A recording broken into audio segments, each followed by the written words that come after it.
What's up, everybody? Back again, still playing with the rear end, taking my time on this thing, getting it all cleaned up. As you can see, I've washed the complete undercarriage and wire brushed the aluminum diff mount carrier, replaced every bushing throughout the entire system, and now specifically this video is going to be pertaining to the strut rod bushings. So for those of you that don't know, this is your strut rod. Goes side to side, attaches right here on the bottom of the spindle.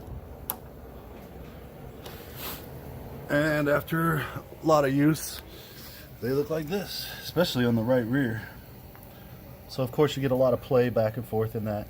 Another really sloppy part of the suspension if not taken care of. And what we've got are the polyurethane replacements.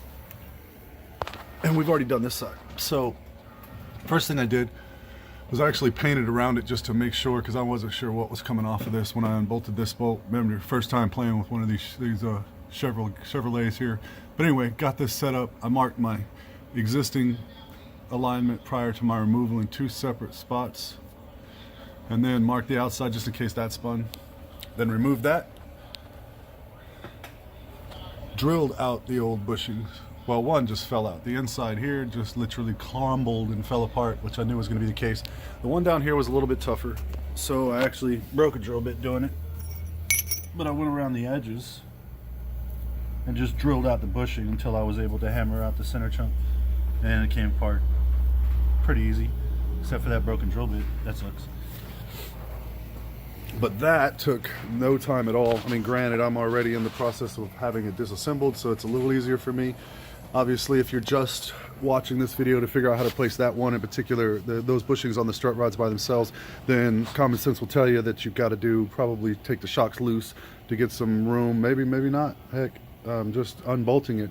I suggest liberally spraying some sort of an anti-seize or a lubricant, WD-40, PB penetrating oil, something of that sort, and let it sit for a few days. Because I got lucky on this entire rear end. I only had to cut one bolt out.